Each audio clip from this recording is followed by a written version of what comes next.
All right. Okay. Did you get the recording in progress stuff? Sure, sure. Right. Okay. All right. I didn't see it. Okay. And you can put in questions in the chat or wait for, or you can even, interrupt me sometime if it's something very important. But basically today I'm just going to be telling you a bit of my story and what it looks like if you want to pursue a career in surgery, and also what it's like if you want to come over to Canada. So I just have this outline why I chose surgery. You want to be a surgeon, pathway to surgical residency. So for me, um, basically a simple person. I like to fix things, generally physically, even around the house. When I was growing up, I would, you know, fix a pressing iron. I like to tinker with gadgets, open things up. I remember when my dad bought the first personal computer. It was quite expensive then, and I just opened it up and was trying to, playing around with all the parts. And I remember him coming in, and he was white as a ghost. I told him I was going to be able to put it back together, and which I did. And I also liked anatomy, and as I said, I have a desire for gadgets and quick fixes. That's what drew me to surgery. But surgery in itself is not just all about, fixing things physically. It's a lot of, understanding physiology, understanding the whole of a patient, even the social history, the family history. Sometimes you're dealing with, cancer and everything, but it's a very rewarding specialty. And I tell my friends who are in the non-surgical specialties, or something we call the non-procedural specialties, because there are some non-surgical specialties that have procedures like interventional cardiology, interventional radiology, that our work is very unlikely to be taken over by artificial intelligence.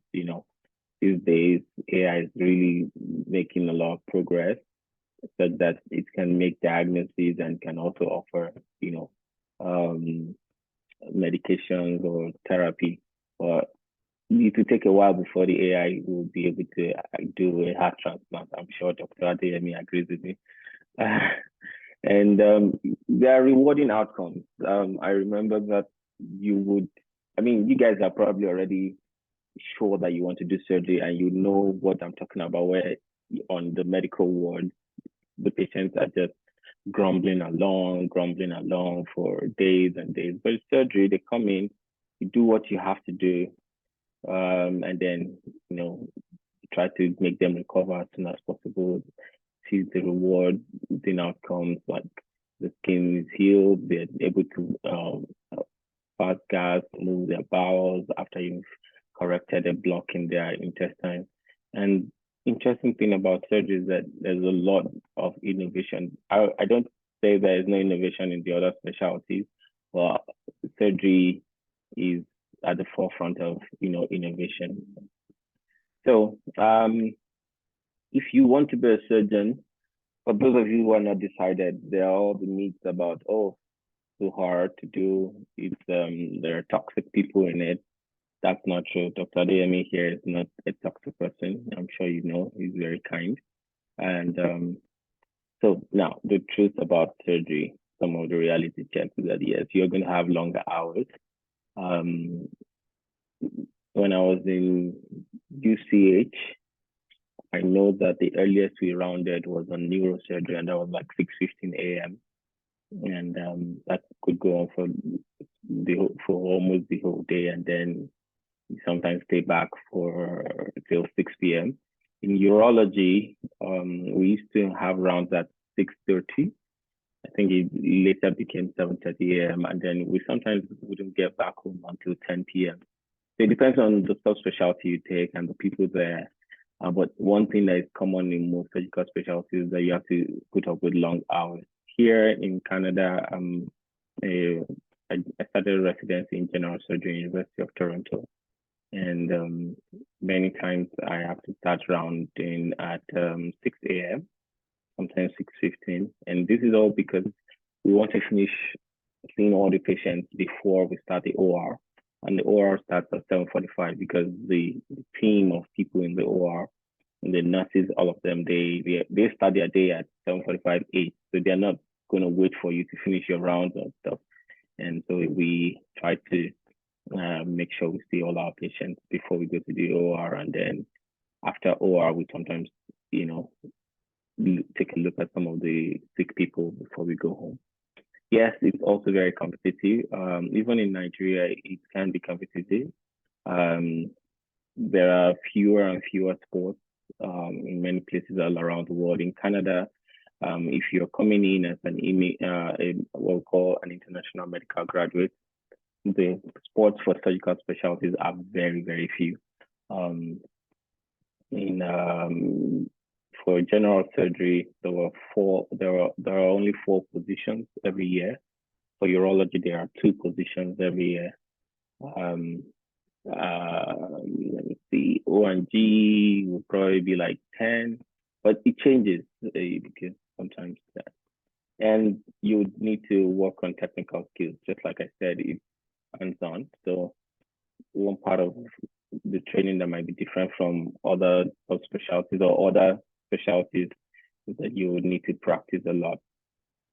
And so if you're really, really, sure you want to go on this route, I would say that you should start right where you are now, start striving for excellence and showcase, leadership, teamwork.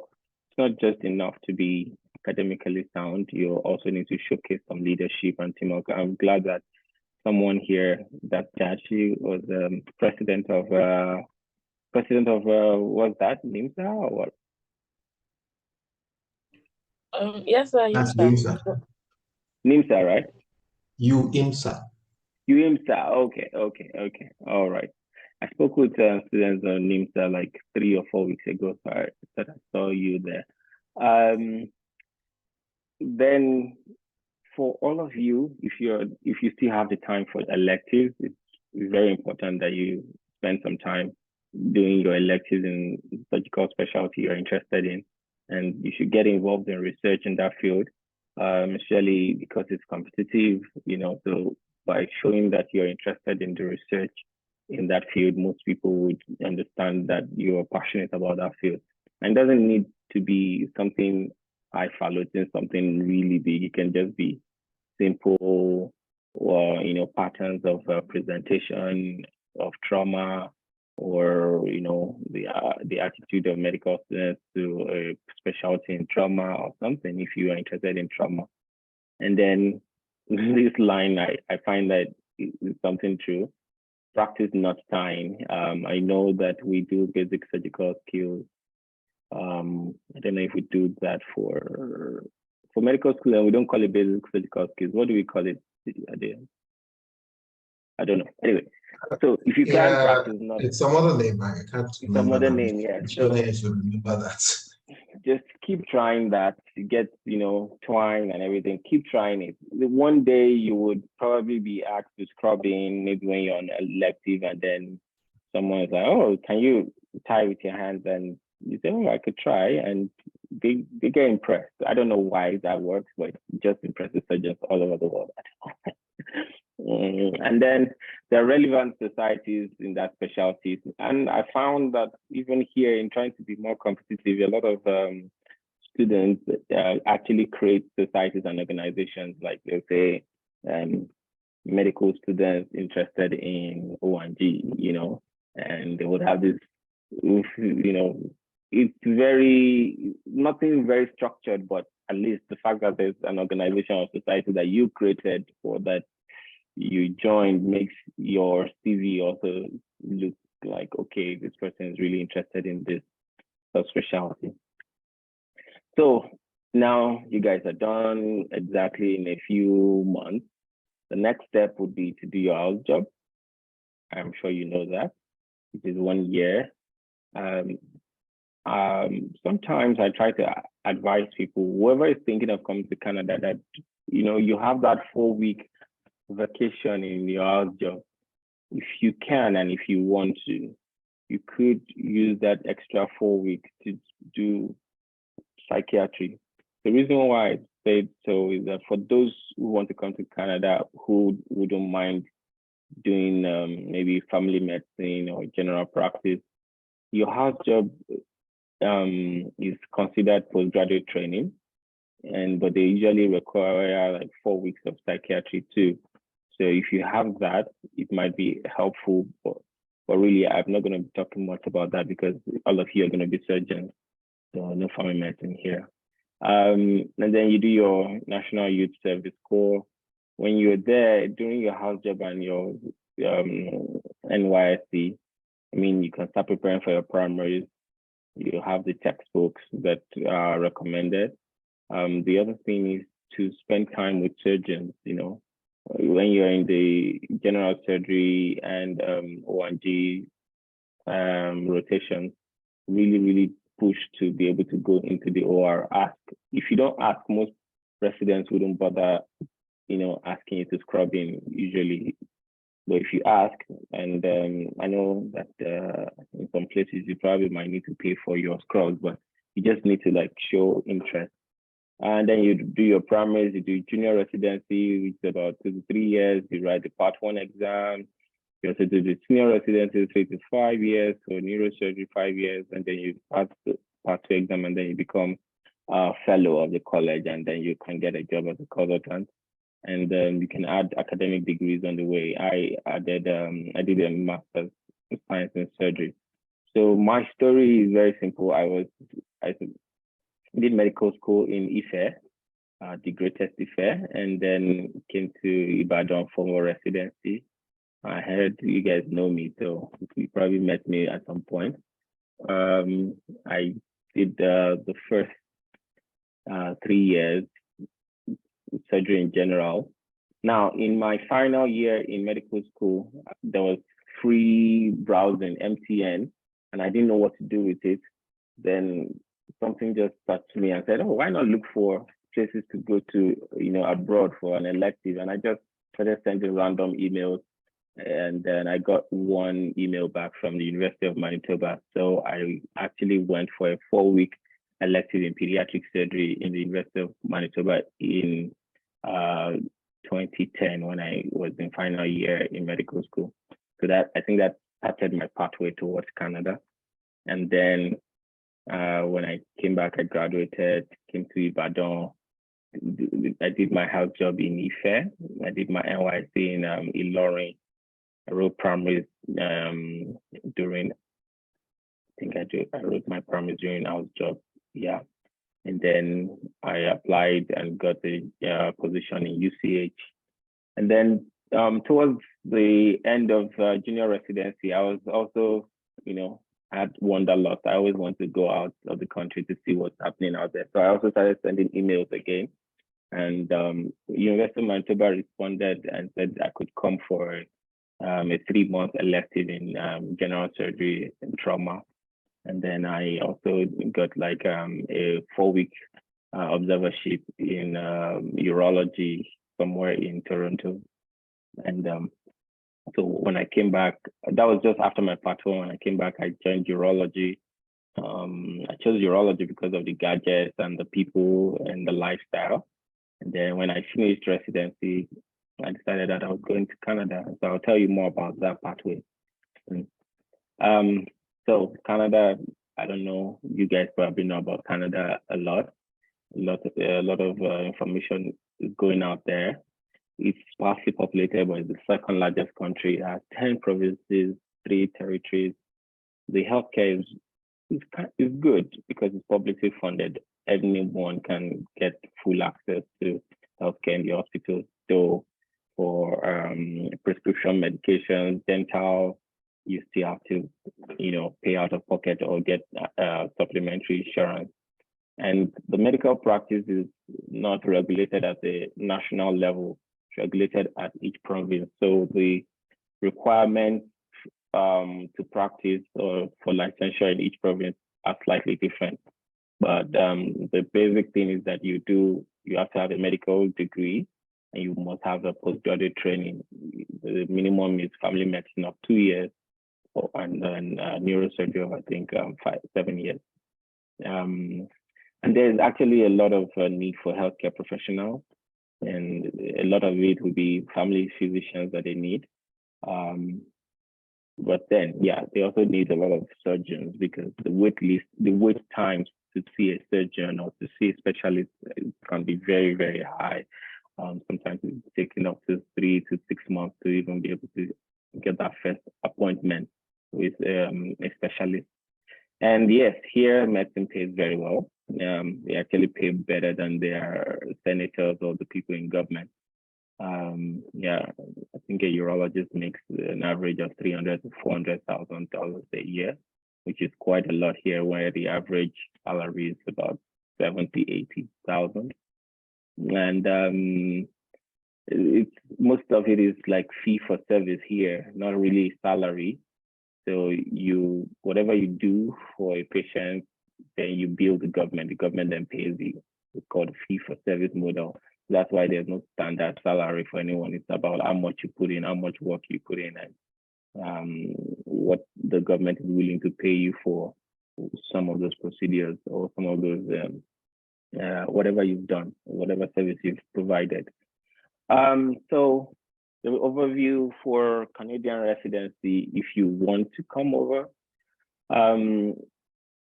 I believe that many people are familiar with the US, but even if there's the way residency is allotted in Canada is different from in Nigeria. In Nigeria, you have the primaries and then you apply to different universities. But in Canada, it's managed by a central body called the Canadian Residency Matching Service. It's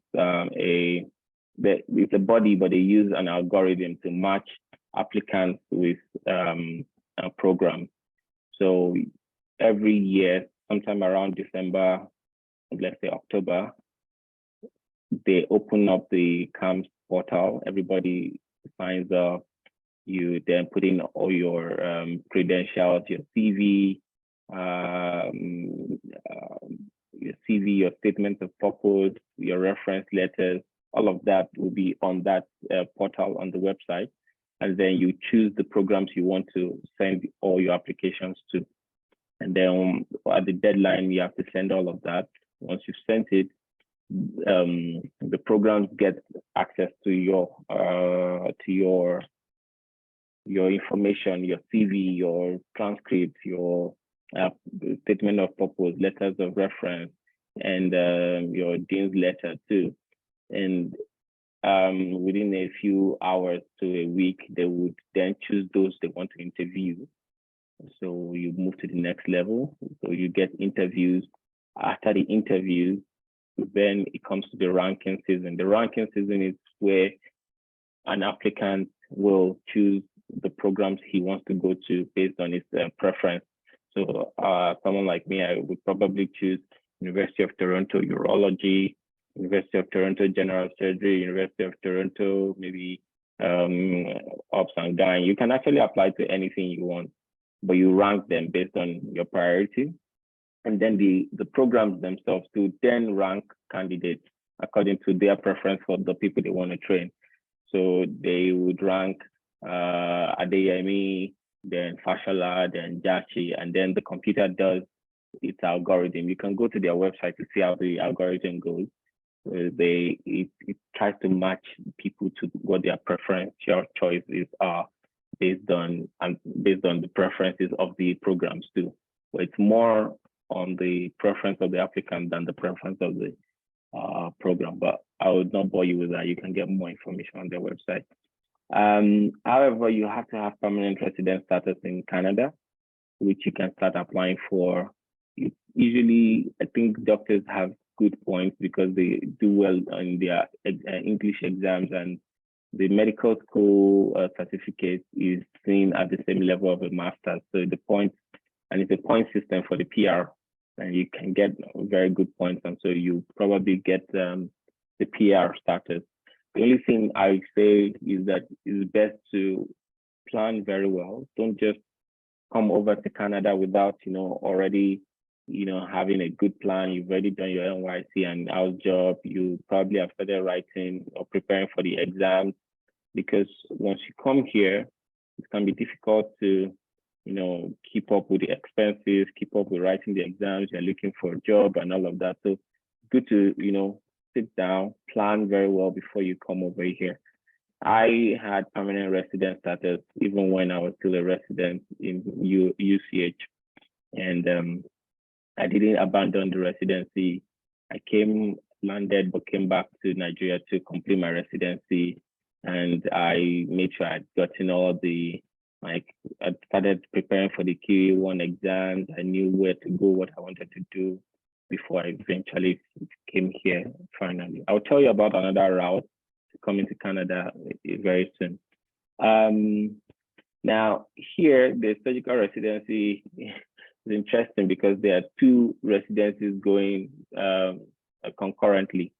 So the first 2 years, you'll be doing both surgical foundations residency and your core specialty residency, and you would write the exams for the surgical foundation. So I mean, by September, I'm going to have to write the exams for surgical foundations, and then it's a college exam. You need to have that. You need to have the surgical foundations to be able to write the final exam of your core specialty in 5 years or so. But the surgical foundation is just like surgery in general, nothing really out of place. It's just some lectures every Tuesday. Then you do boot camps, laparoscopy skills, central line skills, how to put in a chest tube. So taking care of sick patients and all of that. And there are other interesting things to do. And the surgical residency is typically 5 to 7 years. General surgery is 5 years. I'm now going to urology. I was able to transfer my program from general surgery to urology. So I'm starting urology PGY2 in July.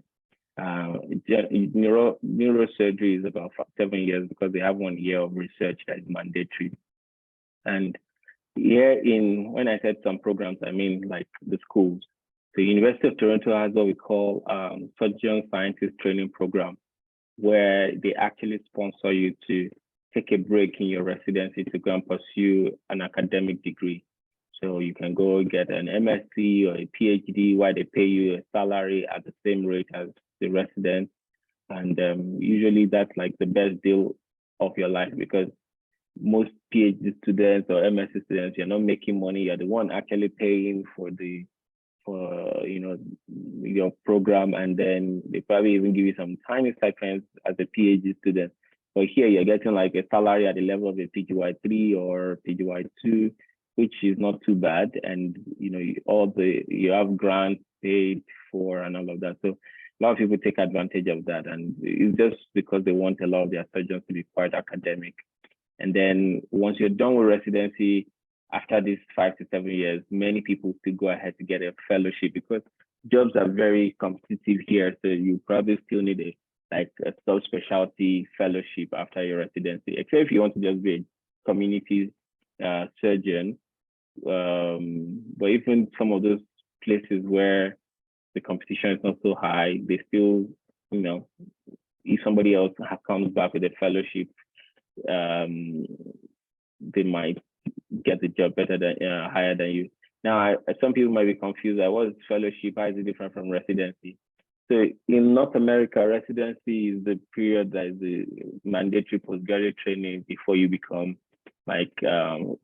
fully licensed to practice, like as a surgeon or even as a family physician.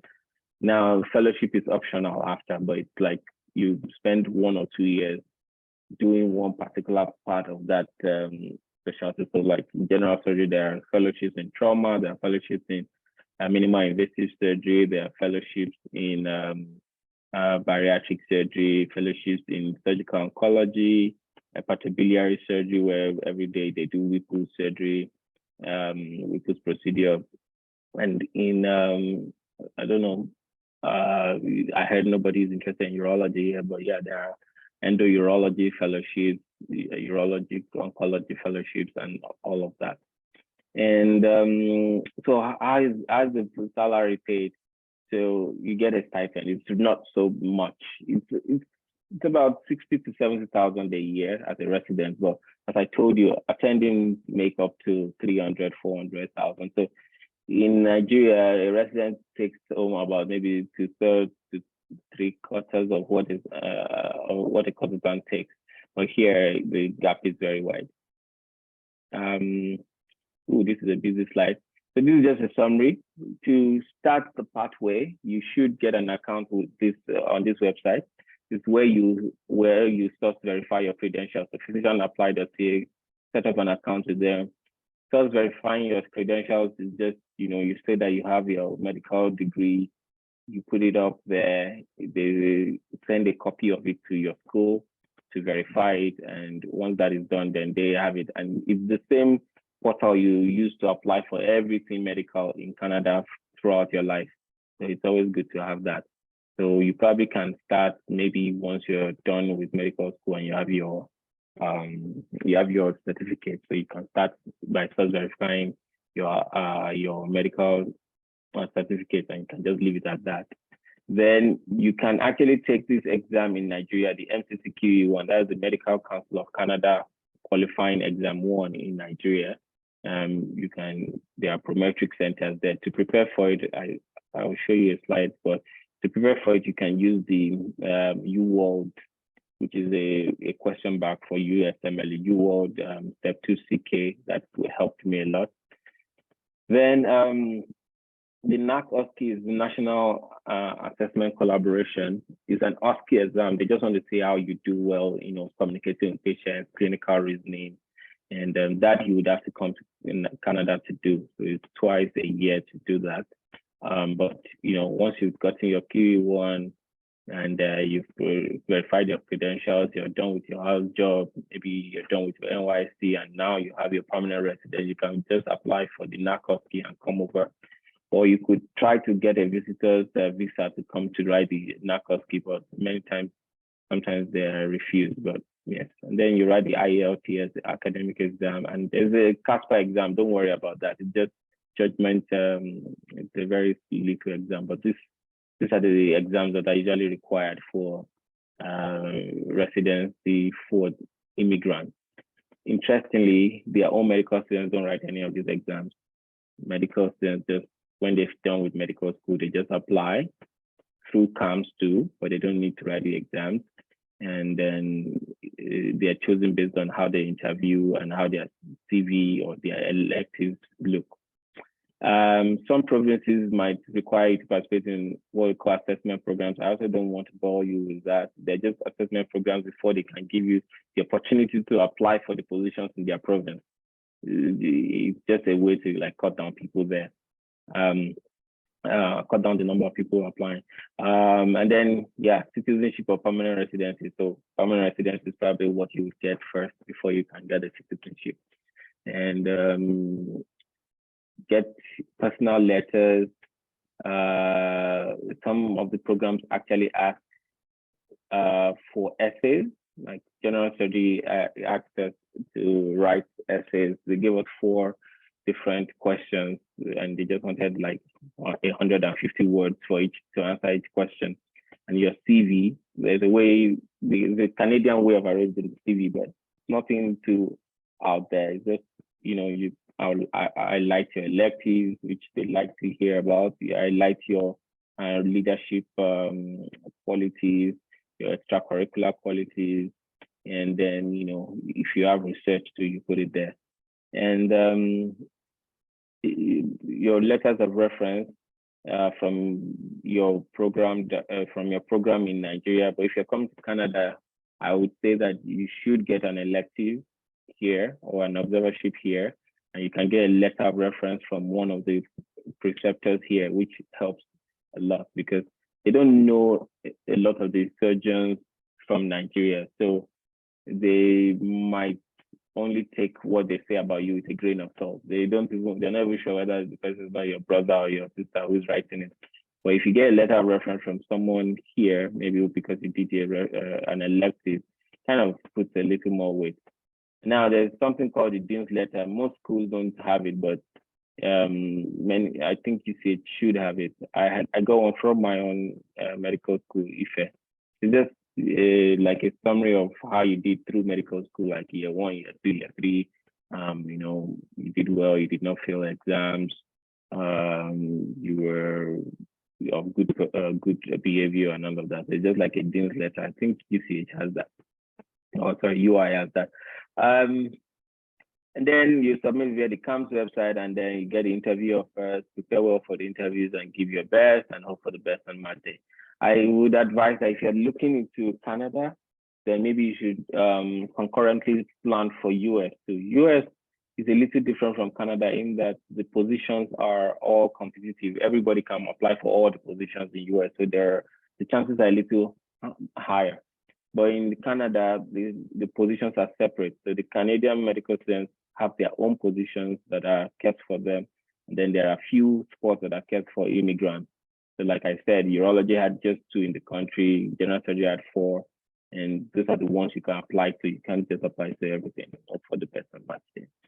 And you need to read up a lot of information on many of the program websites. I put some of I'll share these slides with you guys. I put some of the websites, the MCC website, council website. The interesting thing about many of these countries, and especially Canada, is that there's a lot of information you can get. I got a book where I actually was, making sure that I was taking notes of all the information I was getting so I can tie it all up. Because if you're just listening to people, sometimes the information change, the requirements change, and it's always best to just go to their website and see what is the current stuff. Now, it's very important at this point, getting an elective, especially if you want to do something in surgery in Canada, getting an elective in Canada is very helpful. I'm not saying you can't get it without the elective, but because they're very competitive, by the time they're looking at all the applicants and they see like 5 of maybe they have only 1 position, and 5 of the people they actually spend time doing electives with them, they know those 5 people, so they will just choose those 5 people. Every other person that didn't come, that they don't even know, even though their CVs look okay, they're like, we don't know these guys, But if you come, even if your CV is not very strong, but when you were there as an elective student, you were really hardworking, you showed that you were very interested, they most times will they'll give you an opportunity to interview many times. And then you can join relevant international societies, organizations in that desired specialty. There are many of them. Some of them are just to make your CV look good. And to prepare for the QE1, as I said, you will step 2 CK questions. They have a lot of ethics questions in this QE1, so you can prepare for them. There's a book called 100 Questions on Ethics. You can use it, but it's a little bit old, so the ethics it would be better to get more information on more current ethical information.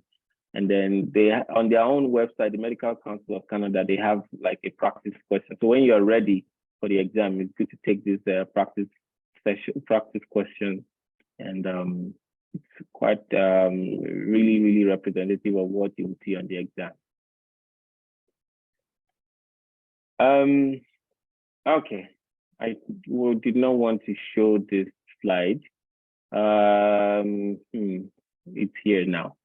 Okay, the cost, yes, it can be expensive, but I'll tell you, money should not deter you. And I've always been that kind of person. I don't care for how much something costs. If it's what I want to get for, I go for it. Somehow the money will show up when you need it. People will help, and things will happen, and these things change over the years. But at the time, about 3 weeks ago, I checked the prices of this thing. For the QE1 exam was about 1,400 Canadian dollars. The markup is about $3,000. Self-verification for each document, which will be 1 for you guys at this time, which is your medical diploma. And then you can also do the self-verification of your transcript. So that would be like 2 documents. It's like 220 Canadian. And then if you're interested in the express entry, which is the same thing as permanent residence, trying to come in, I think this is about how much it costs to apply. But then you also need to have a proof of fund of almost 5 million. and then the CAMS application is about 290 at this time. But yeah, some people have been asking me about the cost. So I was going to share two or three of my YouTube videos before this, but I didn't remember to do that. I would have liked that because it's a little more elaborate and you'd have had more questions. But I'll share them after. And well, up until now, do you guys have questions? Let's just take a little bit of an intermission before I tell you a bit of another route to come into Canada. Any questions? So we take questions now. Like you said, anybody?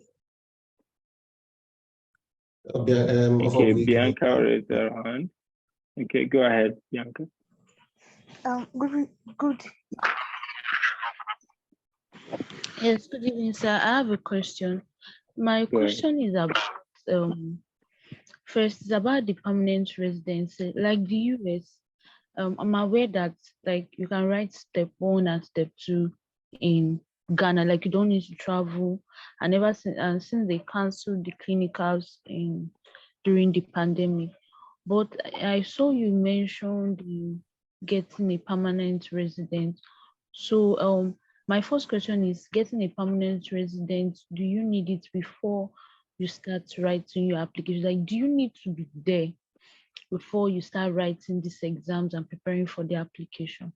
Then the second one is actually funding. For someone that is straight out of medical school and wants to rely on, because also part of this, the topic for this seminar is also the reality checks. I want to rely on maybe working in a private hospital and doing one locum or the other. Based on your experience, what would you say to such person?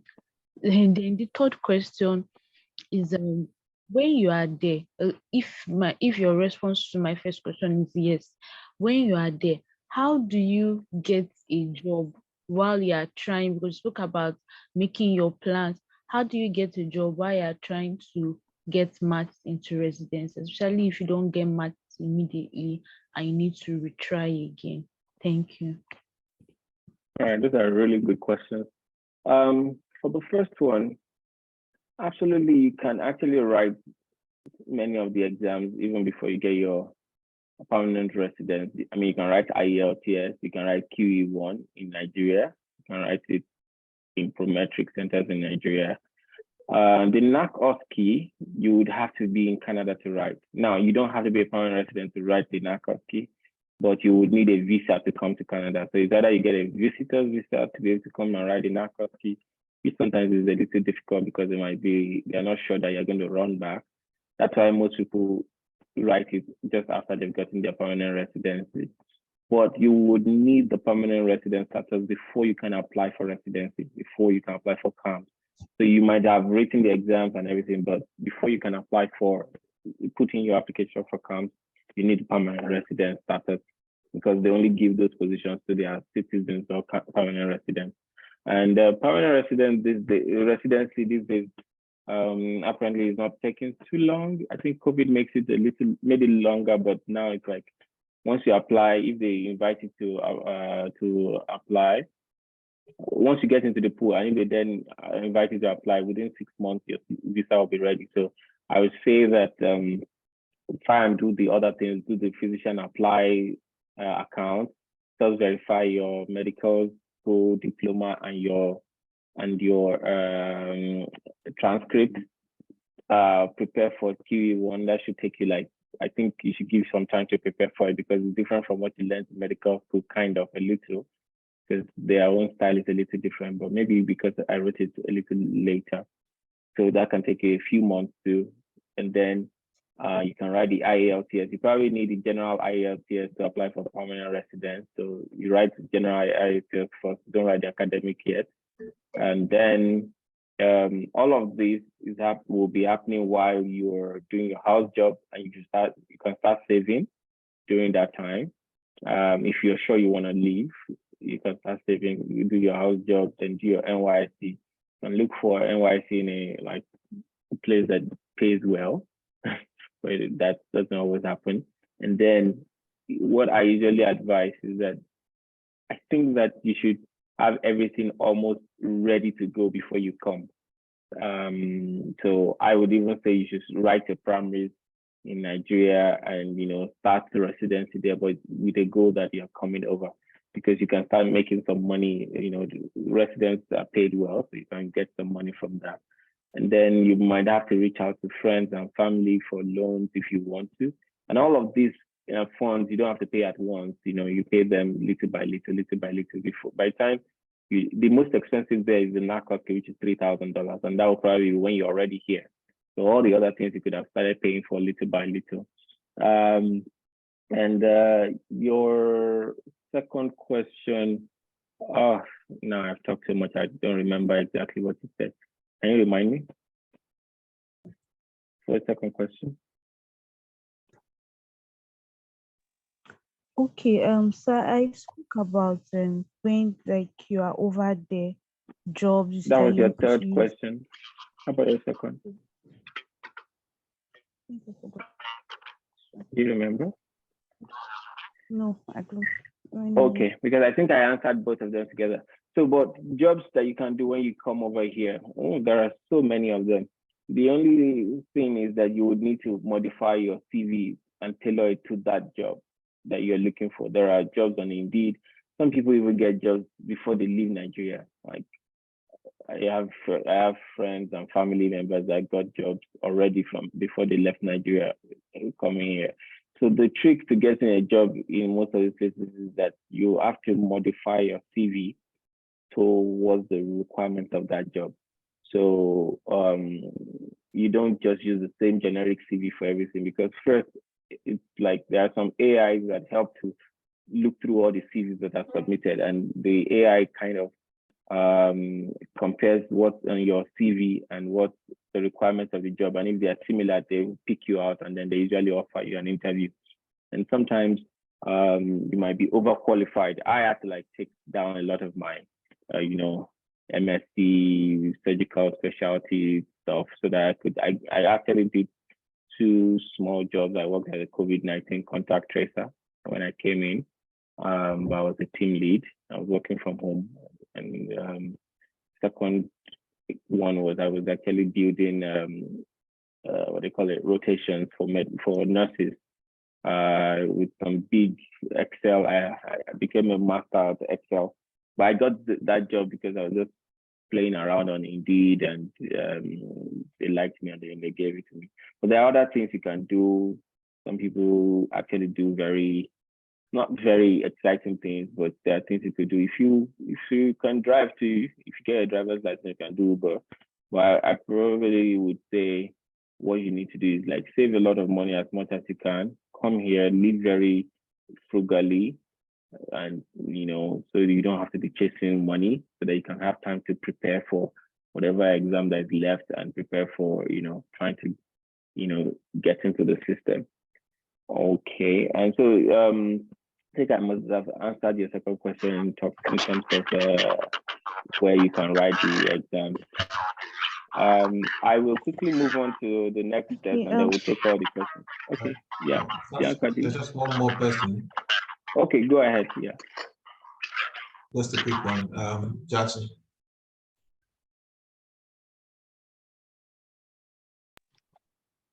Thank you so much, sir, for the enlightening presentation.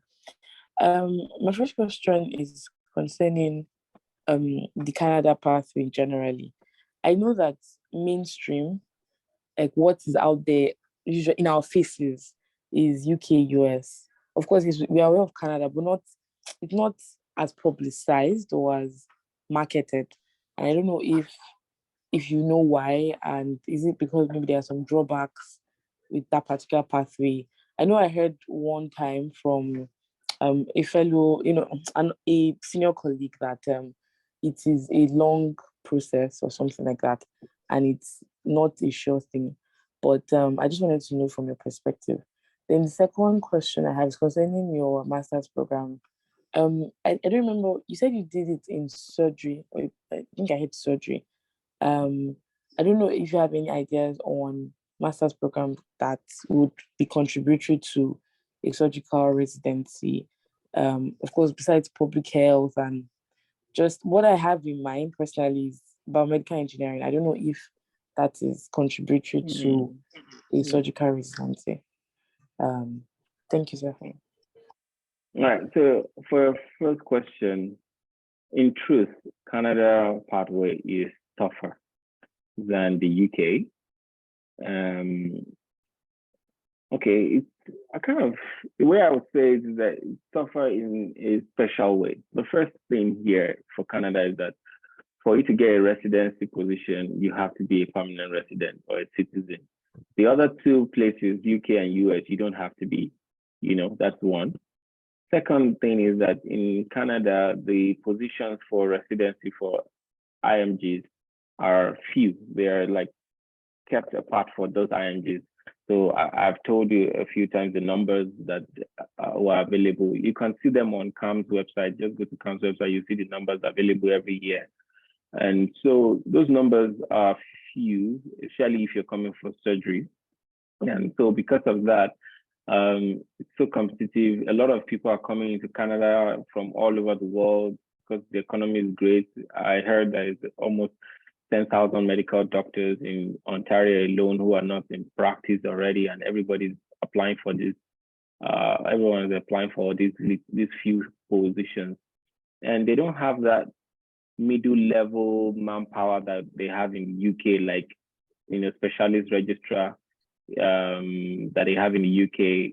So UK kind of is easier to get into to start practicing, but the problem with UK too is that you can't even get, or not you can't, it's difficult to get many of the training positions which would eventually lead you to becoming an independent practitioner. Many of the people going to UK are doing what we call like middle level manpower, specialist registrar. They are not able to like progress to independent practice, but they are, seeing patients, doing surgery and all of that. But a few times after a long route in the UK, you might be able to get a training position, or there's also another pathway where if you write the exams as the MRCS and the FRCS, then you might, if you have your portfolio is very good, you've done most of the procedures, and someone can sign you off and say, okay, then you're independent. So for the US is easy and hard. The hard part of the US is that just the massive numbers of people, who are also applying from India, from everywhere. But the good thing about the US is that the positions are not earmarked for either IMGs or American graduates. Everyone can apply to all the positions. So sometimes you get almost 100 interviews. And luckily for this pandemic period, you can do all of that via Zoom. But in the past, people would have to travel over several states. Now, so for the US, many people will tell you that if you're trying to do the non-surgical specialties, you probably get something, pediatrics, psychiatry, internal medicine. Many people get something in the US because the numbers are very many.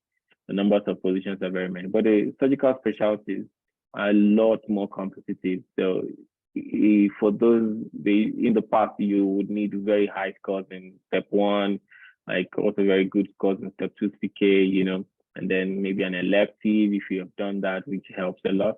But these days, step 1 is now pass or fail. Step 2 CK maybe is not the one they will be using to weed people off.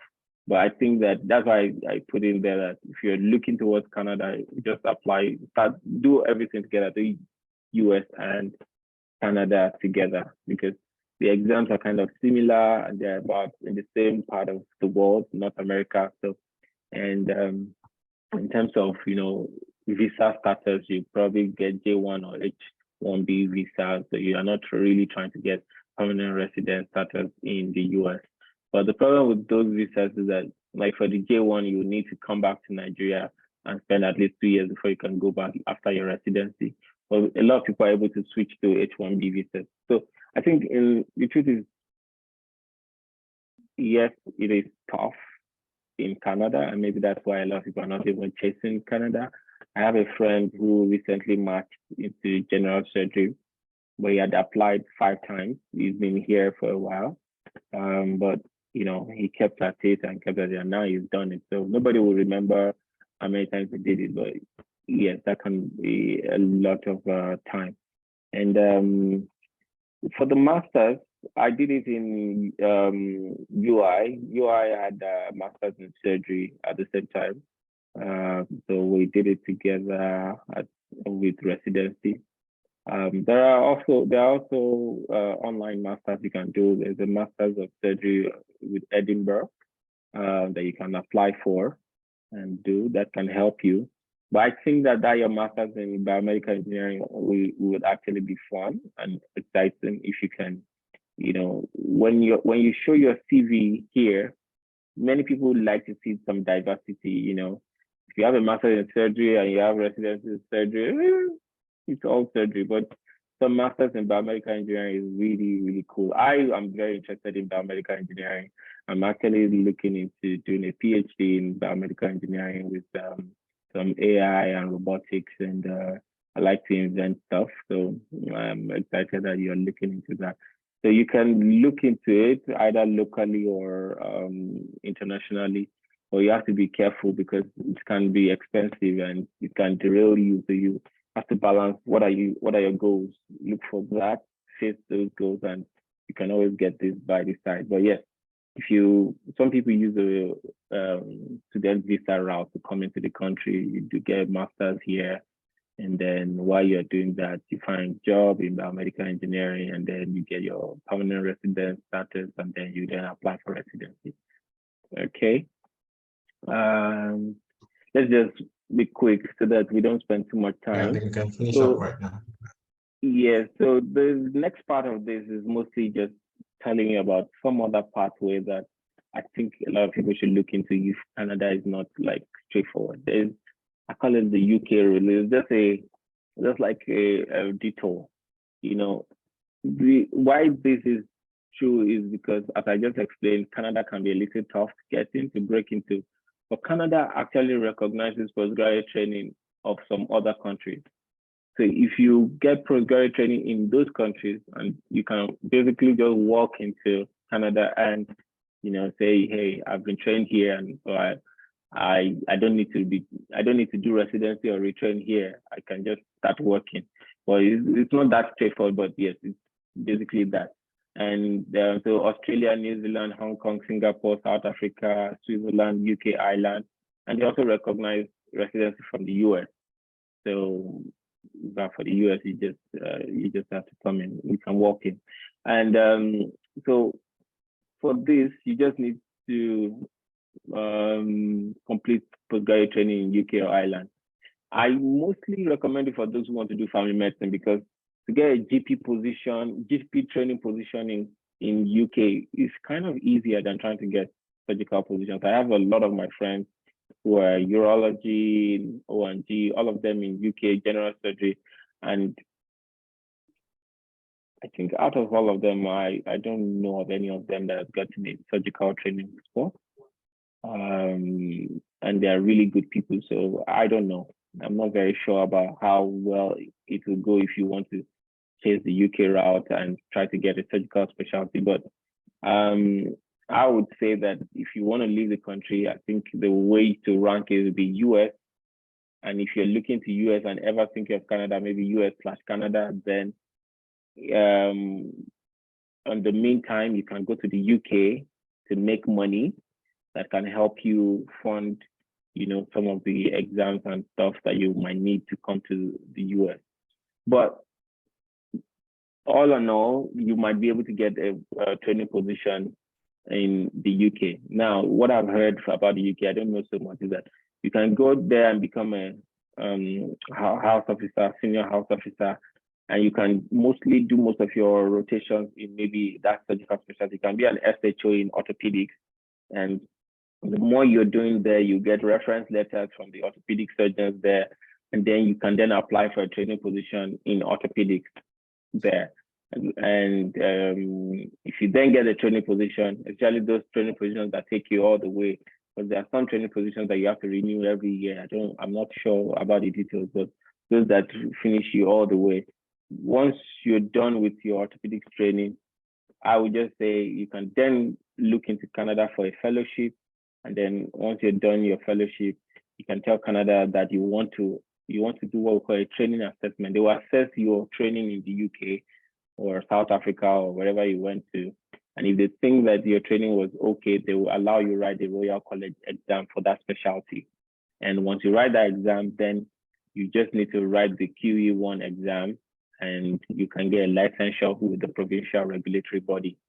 So look at the steps. You've done your postgraduate training, you get a training assessment of your postgraduate training, and then you write the Royal College exam for that training, for that specialty.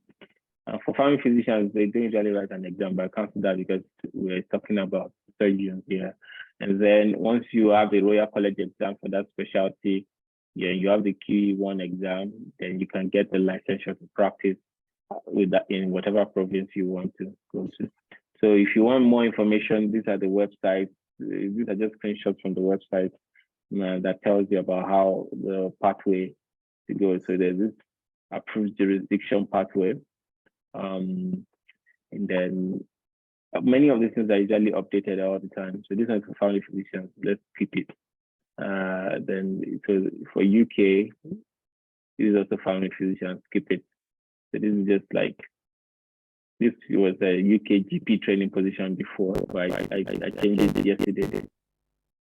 I said, if you have your permanent resident status, you can land in Canada, but then meaning landing is like just to show that you have now landed in Canada as a permanent resident. Then you go to the UK, try to get a surgical training position. Once you're done, you come back to Canada through the approved jurisdiction route. And so that's one way. But I would say in summary for all of you at your stage, one, make sure that whatever elective time you have, that's the first thing you should start chasing now. I have a YouTube video on how to try and get an observership or an elective. All of you should try to get electives either locally or internationally in surgical specialties. Then make sure you keep that relationship going because you might need them for letters of reference or advocacy. And then I would advise that you all do your house job in Nigeria. It's quite good to do that. If you can add the 4 weeks of psychiatry as a backup, fine. Then also do your NYC. It's very important for you to have that so that, you know, it's all a backup. You can always come back to Nigeria and, you know, practice, but without your NYC, you almost can't do anything in Nigeria. And you don't want to be that person where, oh, they gave Minister for Health position and then years later they found that you did not do your NYC. So I would say that you should do your house job and your NYC at least at the minimum, and maybe write the primaries at the time. If you're also looking into USMLEs, you can write that during your NYC. And then, you know, it's all about timing these things and looking into what your own timelines are, what time you want to get in. But there's a lot of information available. There are lots of YouTube videos, lots of information on the website. You can also reach out to me if you need like advice on what you think is best, where you should go through. I would say, you know, search through them, get a book and plan ahead. And in conclusion, to improve your chances here and almost anywhere in the world, you know, very good command of English language and good communication skills almost always opens the doors for you all the time.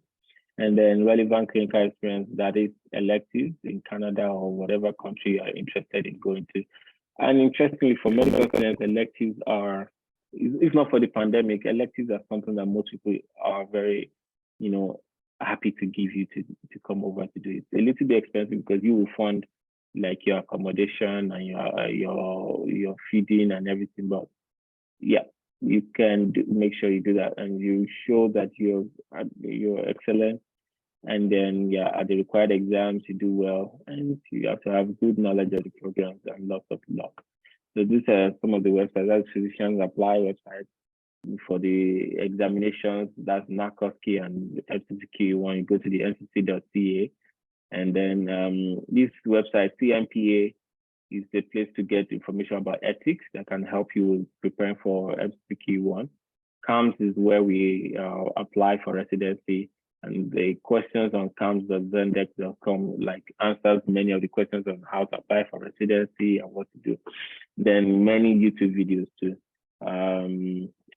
So these are some other ones. I don't think you need that. So questions? Let me take down the screen. Stop sharing. So someone was asking about the psychiatry, but I think the person probably joined us late. Okay. Yeah, I think you mentioned the psychiatry for family physicians. It's not for surgery. Am I correct? Yes. It's So not for surgery.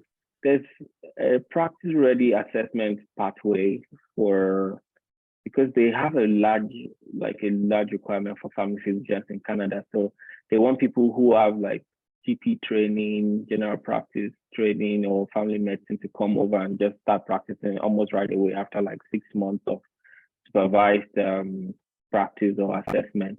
But they want you to have a postgraduate training in general practice. And with house job seen here as 1 year of postgraduate training, but they want that your postgraduate training should include at least 4 weeks of psychiatry if you are saying that you have a general practice postgraduate training. So that's why I advise that, but that's only for those of you who are like thinking of backing up with family medicine and practicing here. I see Jacky's hand is still up. Do you have another question? And I think it's the hand has been up from that time. All right, let me lower her hand. Dr. Shule, Okay. thank you for joining us. We see Hi, you. Fumi. Good to see you. Hello, everybody. Elders in the house. Yes, sir. All right, yeah, thank you. I think we have 9 students here, which is a good enough number. I'd say it's about time we close, but the resources, Dr. Fasola has some YouTube, he has a channel, and he has already compressed many of the information here on those channels. So I'll share, share it with me, I just put it on the platform. And I'm thinking that if you don't mind, I might actually add it to the platform just in case they might want to ask you further questions down the line. That's if you don't mind. Is there any other thing? And then I just wanted to say something to the everyone. I mean, the students. I mean, also to ask you. Now these guys are in final year. They're going to leave school in June. I think is it June or July? June, July. Final exams in June or July.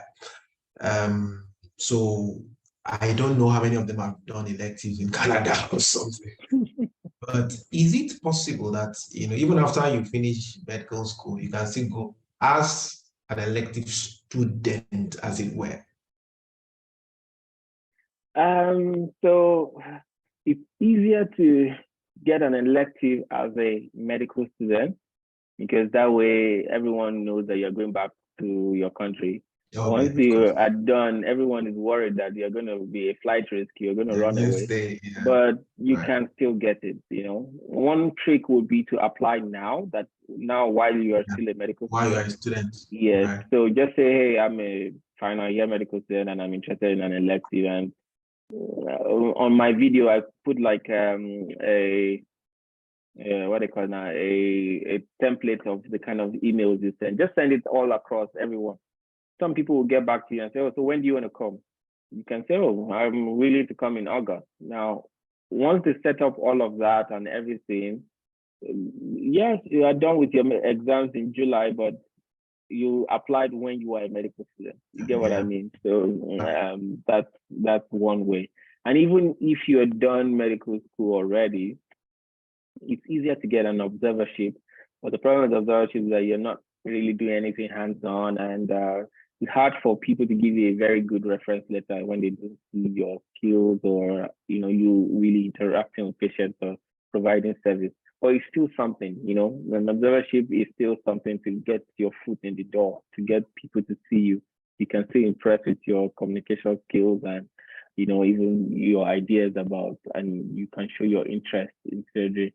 But some people are able to get electives even after medical school, but I'll say that it's much harder to do. Most times electives are given to people who are already in a training program. So either you're if you're already in residency, you can get an elective.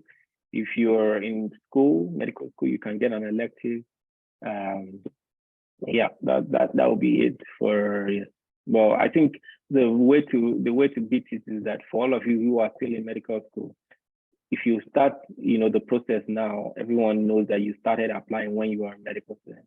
Now, if you go eventually after your medical student, it doesn't matter, right? Yeah. Okay. Yeah. And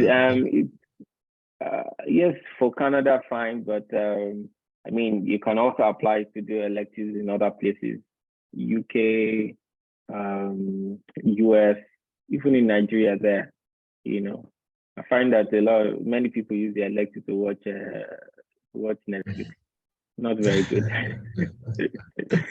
All right. Yeah. So you can apply off season. There's a specific elective season for them. I think they've actually passed that now, so they can actually still apply. Okay. Yeah, just apply off season. These things. Yeah, there are rules to these things, but many times rules are broken. So just apply, send the emails all over the place. Someone will reach out to you or will respond and say, hey, we don't have a position now, we have a position next year. And you say, okay, no problem. You start the back and forth.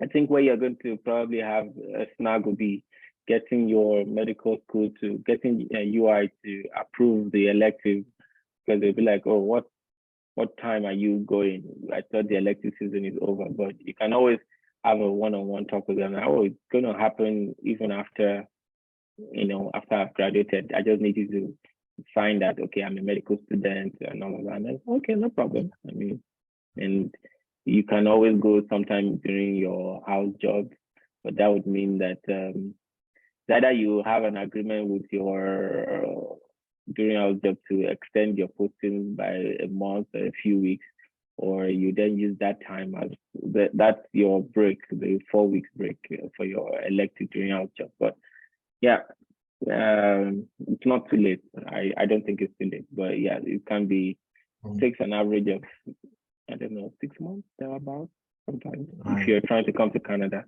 But if there are other countries that you can almost go to like almost immediately. Yeah. Yeah, that's I think this is a very brilliant session. Thank you so much. We will keep having times like this. And then for the money part, I don't want you guys to be discouraged. Yeah, I didn't want to put out that page. Yeah. It is easier now in Nigerian banks to actually open a dorm account. You can just keep saving in dollars, $50 every month. Ask your dad, ask your mom, somebody, okay, can you commit to giving me $100 every month for something like that? And before you know it, $100 every month is $1,200 in a year. It's getting somewhere, So don't be discouraged by the money, like Fasha said. Just going for it. So like we have established before today, it's not everybody is going to go. Some will still stay back for some reason or the other, whatever reason. So, but the thing is, just keep getting interested in surgery. So long as we'll get programs up to get you on with the skills that he mentioned, nothing and all of those things, those core surgical skills. I think it's important to, stand in good stead. So thank you again, Dr. Fash. It's good to have you. Thank you so much, Dr. Shoneye, for gracing this occasion, and everybody, Jachi, Dayo Yewale, Blessing, Rahim, all four Buike, then I think Fatihat is also somewhere there, Blessing, Odidi. Thank you for coming. I'm sounding much like a presenter now, TV presenter.